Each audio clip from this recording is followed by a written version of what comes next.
రాబోయే రోజుల్లో ఉత్తర భారతదేశంలో Bharatiya Janata party graph పడిపోబోతుందా? Bharatiya Janata party గ్రాఫ్ని ఉత్తర భారతదేశంలో పెంచుకునేందుకు చంద్రబాబు నాయుడికి అత్యంత ప్రాధాన్యతను భారతీయ జనతా పార్టీ పెద్దలు ఇవ్వబోతున్నారా అంటే అవుననే సమాధానం ఇస్తున్నారు కొంతమంది రాజకీయ విశ్లేషకులు. ఇక ఇదే అంశానికి సంబంధించి మనతో మాట్లాడేందుకు ప్రముఖ రాజకీయ విశ్లేషకులు, ప్రముఖ సీనియర్ జర్నలిస్ట్ సిఎస్ రావు గారు మనతో ఉన్నారు. సార్తో మాట్లాడదాం. సార్ నమస్తే. సార్ నమస్తే. రాబోయే రోజుల్లో ఉత్తర భారతదేశంలో భారతీయ జనతా పార్టీ గ్రాఫ్ దారుణంగా పడిపోబోతుందని ఉత్తర భారతదేశంలో భారతీయ జనతా పార్టీ గ్రాఫ్ను పెంచుకునేందుకు రానున్నటువంటి రోజుల్లో చంద్రబాబు గారికి అత్యంత ప్రాధాన్యతను భారతీయ జనతా పార్టీ పెద్దలు ఇవ్వబోతున్నారు అంటూ కూడా ఒక వార్త ఇప్పుడు సోషల్ మీడియాలో చక్కర్లు కొడుతూ ఉంది. ఏంటి సార్ ఆ వార్తల్లో వాస్తవం ఉందంటారా?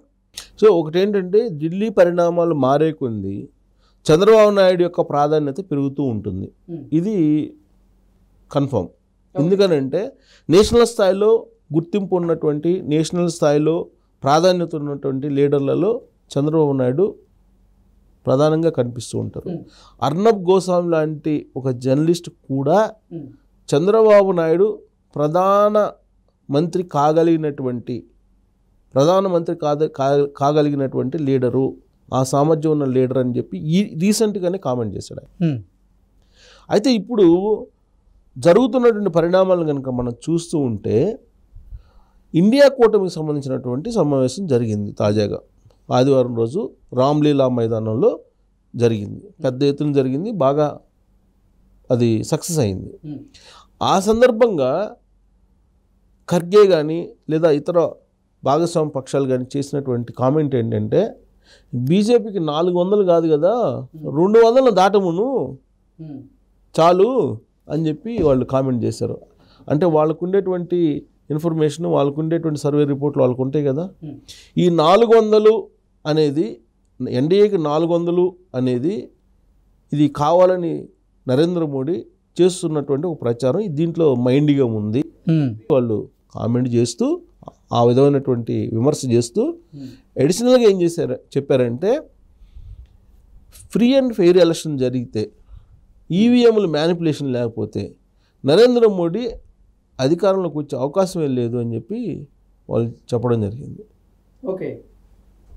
దీంతోపాటు వాళ్ళు పక్కగా ఫిగర్ చెప్తున్నారు, 200 మించవు అని. బీజేపీకి 200 మించవు అని చెప్తున్నారు.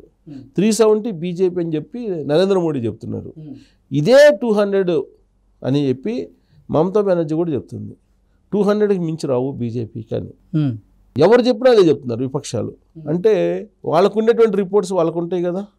అంటే 400 పైగా స్థానాలని ఎన్డీఏ కూటమి కైవసం చేసుకోగలదు అంటూ ఇటు భారతీయ జనతా పార్టీ పెద్దలు చాలా కాన్ఫిడెంట్గా చెబుతూ ఉంటే, అసలు 200కు మించవు అంటూ కూడా విపక్షాలు చాలా కాన్ఫిడెంట్గా చెబుతూ ఉన్నాయి. ఏంటి సార్ అసలు ఏం జరుగుతుంది? అంటే అంత కాన్ఫిడెంట్గా చెప్పారంటే డెఫినెట్గా వాళ్ళకు ఉండేటువంటి సోర్స్ వాళ్ళకైతే ఉంటుంది కదా. ఇప్పుడు కాంగ్రెస్ పార్టీ మొత్తం అకౌంట్స్ని సీజ్ అయిపోయినాయి. ఇప్పుడు వాళ్ళు ఏదో 3,000 కోట్లు కట్టమని చెప్పి వాళ్ళకేదో నోటీసులు పంపిస్తున్నారు. కేజ్రీవాల్ని అరెస్ట్ చేశారు, జైలుకి పంపించారు, తిహార్ జైలుకి. ఇక్కడ కవితను అరెస్ట్ చేశారు, తిహార్ జైలుకి పంపించారు. ఈ పరిణామాలన్నీ చూస్తూ ఉంటే భారతదేశ వ్యాప్తంగా నరేంద్ర మోడీకి ఒక వ్యతిరేకమైనటువంటి గాలి వీస్తుంది ఈ పరిణామాల కారణంగా అనేది ఒకటైతే, నరేంద్ర మోడీ ఏం చెప్తున్నారు, నేను అవినీతి చేసినటువంటి వాళ్ళని ఎవరిని వదిలిపెట్టేది లేదు, చట్టం తన పని చేసుకోబోతుందని చెప్పి ఆయన చెబుతున్నాడు. ఇలాంటి పరిణామాల క్రమంలో విపక్షాలు ఏంటంటే 200కి మించి రావు అని చెప్పి వాళ్ళు చెప్తున్నారు. అయితే దానికి బలం చేకూరేలా పరోక్షంగా బీజేపీకి సంబంధించిన సీనియర్ లీడరు, కేంద్ర మంత్రి గడ్కరీ సీన్లోకి వచ్చారు. గడ్కరీ సీన్లోకి వచ్చి ఏం చెప్తున్నాడంటే, మాకు ఈసారి దక్షిణ భారతదేశంలో ఎక్కువ సీట్లు వస్తాయి, ఉత్తర భారతదేశంలో కొంత తగ్గినప్పటికీ దక్షిణ భారతదేశంతో మేము ఫుల్ఫిల్ చేసుకోగలము అని చెప్పి ఆయన తాజాగా ఇచ్చినటువంటి స్టేట్మెంట్. అది కూడా ఎప్పుడు ఇచ్చారు? ఇండియా కూటమిలో భాగస్వామ్యంగా ఉన్న పార్టీలన్నీ కూడా 200కి మించి రావు అని చెప్పి వాళ్ళు క్యాంపెయిన్ చేస్తున్నటువంటి కొన్ని గంటల వ్యవధిలోనే గడ్కరీ బయటకు వచ్చి ఈ మాట చెప్పారు. అంటే దాని అర్థం ఏంటి? ఉత్తర భారతదేశంలో బీజేపీ దెబ్బతినబోతుంది, ఉత్తర భారతదేశంలో ఎక్స్పెక్ట్ ఏదైతే చేశారో అన్ని రావటం లేదనేది అర్థమవుతుంది కదా. అది గడ్కరీని చెప్పారు కదా, సాధారణంగా గడ్కరీ మాట్లాడరు.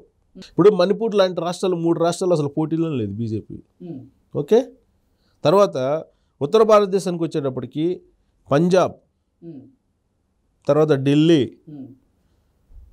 బీహార్, ఈ 3 రాష్ట్రాల్లో బీజేపీ ఎన్ని వస్తుంది అనేది సర్వేలు చెప్తున్నాయి. తర్వాత అన్నిటికన్నా ఇంపార్టెంట్ స్టేట్ ఏంటి వాళ్ళకి? ఉత్తరప్రదేశ్. ఈ ఉత్తరప్రదేశ్లో ఆడ కాంగ్రెస్ పార్టీ, సమాజ్వాదీ పార్టీ 2 పొత్తులో ఉన్నాయి, బలంగా ఉన్నాయి.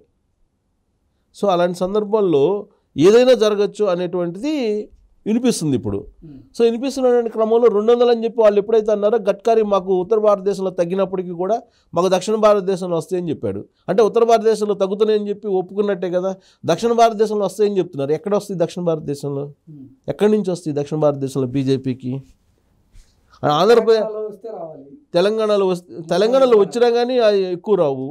తెలంగాణలో, ఆంధ్రప్రదేశ్లో Telugu Desam party, YSR Congress party, Telugu Desam party, అంటే తెలుగుదేశం పార్టీ ఎన్డీఏలో భాగస్వామ్యం అనుకుందాం కొద్దిసేపు. ఎన్డీఏలో భాగస్వామ్యం అయినప్పటికీ కూడా రేపు ఒకవేళ ఆంధ్రప్రదేశ్ ప్రయోజనాలు నెరవేరటం లేదు అన్నప్పుడు నీదైతే ఎందుకుంటారు? ఉండరు, అవకాశమే లేదు. తర్వాత తమిళనాడు నో ఎంట్రీ బీజేపీకి, కేరళ నో ఎంట్రీ బీజేపీకి, కొద్దిగా గొప్ప కర్ణాటకలో వస్తాయి. అంటే గతం కన్నా కూడా తక్కువే వస్తాయి. ఇప్పుడు 2019లో వచ్చిన వాటికన్నా కర్ణాటకలో తక్కువే వస్తాయి. మరి 2019 కన్నా ఏ రాష్ట్రంలో నీకు బీజేపీకి ఎక్కువ వస్తాయి ఇక్కడ? అంటే వాళ్ళు తమిళనాడు నుంచి ఈసారి అన్నామలై అక్కడ స్ట్రాంగ్గా ఉన్నారు. అన్నామలై ఈసారి ఎట్టి పరిస్థితుల్లో బీజేపీకి కొన్ని ఎంపీ స్థానాలని తీసుకురాబోతున్నాడు అంటూ కూడా కొన్ని వార్తలు అయితే బలంగా వస్తున్నాయి. వార్తలు ఉన్నాయి. అలాగే కేరళ మీద కూడా మేము ప్రత్యేకంగా దృష్టి పెట్టాము. కేరళలో మా సత్తా చూపించేందుకే, సత్తా చాటుకునేందుకే పినరాయి విజయన్ గారి కూతురు మీద కూడా ఏదో వేరే కొన్ని ఆరోపణలు చేస్తూ న్యూస్లు పంపించారు. ఆయన కూడా ఏదో ఇబ్బంది పెట్టాలని చూశారు. అంటే ఉత్తర భారతదేశానికి సంబంధించిన రాజకీయాలు వేరు, దక్షిణ భారతదేశానికి సంబంధించిన రాజకీయాలు వేరు. ఉత్తర భారతదేశంలో చేసినట్టు కనుక దక్షిణ భారతంలో చేసి మాకు సీట్లు వస్తాయి అనుకుంటే, తెలంగాణలో మేము రాబోతున్న అధికారంలోకి అని చెప్పి మొన్న చెప్పారు కదా, అట్టుంటుంది. బీజేపీ వాళ్ళు ఏం చెప్పారు? అసెంబ్లీ ఎలక్షన్ ముందు మేమే వస్తున్నాం అధికారంలో, మేము రాబోతున్నాం, మేము కింగ్ మేకర్ కాబోతున్నాం అన్నారు. లాస్ట్కి కింగ్ లేదు, కింగ్ మేకర్ లేదు. లాస్ట్కి ఎమ్మెల్యే కవితని మేము అరెస్ట్ చేయకపోవడమే మాకు అసెంబ్లీ ఎన్నికల్లో మేము అంటే 2వ ప్లేస్కి 3వ ప్లేస్కి రావడానికి కారణమైంది. ఇప్పుడు అరెస్ట్ చేసిన తర్వాత బీజేపీకి వస్తే చూడొచ్చుగా. ఇప్పుడు అరెస్ట్ చేశారు కదా. సో ఇప్పుడు కర్ణాటకలో అసలు చెల్లదు, అసలు హిందీయే పడదు వాళ్ళకి. హిందీ మాట ఎత్తేనే వాళ్ళు అక్కడ వ్యతిరేకిస్తున్నారు. అలాంటి సందర్భాల్లో తమిళనాడులో ఉత్తర భారతదేశానికి సంబంధించిన లీడర్ల యొక్క హవా కొనసాగే ప్రసక్తే లేదు. ఆంధ్రప్రదేశ్ ఏంటంటే జగన్మోహన్ రెడ్డి అయినా చంద్రబాబు నాయుడుకైనా ఎవరికి వచ్చినా కానీ ఆ 25 మంది ఎంపీలు మనయ్య అనుకుంటున్నారు వాళ్ళు. సో అలాంటి సందర్భంలో చంద్రబాబు నాయుడుని దూరం చేసుకుంటే మరింత నష్టపోయే అవకాశం ఉంది నరేంద్ర మోడీ. అందుకే బలవంతంగానైనా సరే ఆయన చేత పొత్తుకు ఒప్పించగలిగారు, పొత్తులో పెట్టుకున్నారు. సరే ఇప్పుడు రాబోయేటువంటి రోజుల్లో చంద్రబాబు నాయుడు అనేటువంటి ఒక ఫిగర్ని చూపించి, నేషనల్ ఫిగర్ని ఉత్తర భారతదేశంలో బలపడాలనేటువంటి ఒక ఆలోచన. అందుకే ఇక్కడ పొత్తు పెట్టుకున్నారు. అంటే మా భాగస్వామ్యంలో బలమైనటువంటి పార్టీ తెలుగుదేశం పార్టీ చేరిందని చెప్పి అక్కడ చెప్పుకోవడానికి పనికి వస్తుంది. సో కాబట్టి రాబోయే రోజుల్లో చంద్రబాబు నాయుడు కీ రోల్ పోషించే అవకాశాలు ఉన్నాయి. నరేంద్ర మోడీ అందుకే చంద్రబాబు నాయుడు తోటి ఖచ్చితంగా రాబోయే రోజుల్లో మరొక రకంగా కనిపించేటువంటి అవకాశం ఉంది. Okay sir, thank you so much.